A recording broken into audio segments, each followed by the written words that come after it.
a month for it. Karma doesn't rush. It moves in silence, taking its time watching and waiting. Until you do right by me, everything you think about is gonna crumble. And just when you think you've gotten away with it, life circles back. Because no matter how long it takes, karma never forgets. And it doesn't miss. Karma is understood as the spiritual law of cause and effect. What you do, good or bad, it comes back to you. Oh God, I thank you. Wow. I was not expecting this, and that is my God honest truth. Sometimes in this life, sometimes in another. But it's not just about punishment or reward, it's more about balance and growth and accountability. Do you know what time it is? It's tab time. It's like a teacher nudging you to get back on track. Good actions equals positive energy returned eventually. And harmful actions equals negative energy returned. And this is usually through tough lessons and challenges. Karmic debt happens when someone has to repay or learn from their past wrongs. This could show up as repeated patterns. It could be painful relationships or just unexplained hardships. How did I get here? A question I want to answer today is, can you help someone who's paying a karmic debt? Yes. Well, kinda, but with limits. Think of it like emotional or spiritual rehab.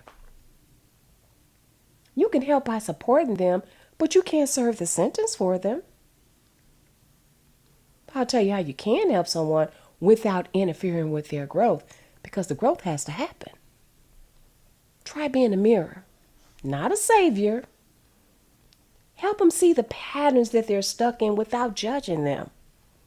Rather than giving unsolicited advice, because we all know nobody wants that, ask questions like, do you notice that this keeps happening in your life? And let them answer. You'd be surprised to learn that people don't always see things as clearly as you do from the outside looking in. You can try to encourage accountability. Karmic debt gets cleared through acknowledgement and through changed behavior. Help them see their role in their challenges and encourage ownership, not guilt. Accountability doesn't simply mean offering an apology to the person that you wronged. Yeah, that's a part of it, but accountability says I recognize the impact of my actions. I'm committed to understanding how I caused harm, and I'm willing to do the work to repair it and grow beyond it. It's not just about saying I'm sorry. It's about showing that you're sorry through changed behavior and a genuine effort to rebuild trust. That's the truth of accountability. It's not just about owning what you did, but acknowledging that healing may have to extend beyond yourself. Try offering grace. I'm not talking about enablement. Support doesn't mean rescuing. It means showing compassion without letting them escape the lesson. The truth is, you can't actually rescue a person who's paying this kind of debt. It was created by them. So they have to go through it themselves. And unfortunately, karma will sometime involve those closest to you, the ones you've worked so hard to protect from hurt, harm, and danger. It's one of the most painful ironies when the consequences of your past actions ripple out and touch the very people you love the most. Not because they deserve it, and not because you intended for it to happen, but because that's how energy works. Choices echo. And when you've been the source of harm, whether knowingly or not. Those vibrations don't always return in a nice little neat package. They can sometimes land in your home, your relationships, and even your children. And now here I go again. Protect your energy. You'll hear me say that a lot because it's very, very important to your well-being. Sometimes people in karmic cycles can drain you. So you have to keep your boundaries firm. You can be present and caring without sacrificing your own peace. If you let their storm flood your house, both of y'all can drown.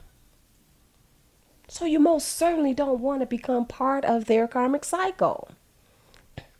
Yeah, sometimes you may be part of their karmic path too, but maybe as a guide, a test, or even a healing influence. But the key is to not become attached to changing them. Just walk in your truth and be a light. Sometimes your steady presence, just listening, validating, can help shorten their karmic lesson. And let's talk about why that matters. Whether it's a repeating breakup pattern or constantly attracting shady coworkers, understanding karma can free you and the people you care about to move forward. You ever had that moment when you just knew, I'm going through this because of something that I did? Karmic debt shows up as a repeating life lesson, like the same kind of heartbreak or financial failures.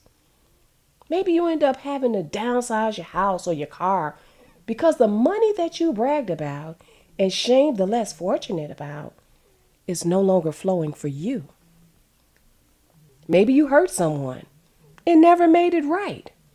Or as we say, you burned some bridges. Do you seriously believe that you can get away with that wrong without ever paying for your actions? Really? Never acknowledging it or changing your behavior so an apology, once finally given, can actually be received? I tell you this. If you notice the same scenario happening over and over again, that's your cue. You have a debt to pay, and it's something money can't fix. It's a karmic debt that you created when you did what you did. So before you decide to craft an evil plan to destroy someone, just know that whether or not your plan succeeds, that negative energy that you released into the atmosphere will eventually make its way back around to you. And 10 times out of 10, karma will succeed. It feels like some people get away with doing wrong because we're wired to look for justice, for some kind of balance, you know?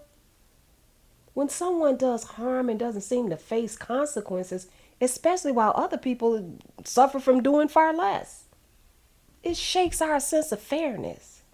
It's frustrating. And sometimes it's downright infuriating. But karma isn't always loud or immediate. It doesn't always show up like a thunderbolt or a big dramatic downfall. Sometimes it's subtle, quiet, suffered internally. Someone might look like they're winning from the outside, money, success, relationships, but completely hollow on the inside, wrestling with shame and paranoia, maybe broken trust or a deep sense of disconnection. And other times, the fallout takes years. Hell, it might even take decades. But karma isn't a vending machine. You don't just push a button and get instant payback. It doesn't work like that. But just know it's coming. And there's a good chance it's already happening. They'll never let you know. Just look beyond the surface. Life ain't really life in the way it used to. But don't you go rejoicing in their downfall because you might have your own karma to deal with. Let me leave you with a phrase that my mama used to always say: do good, and good will follow you. Don't forget to like, share, and subscribe.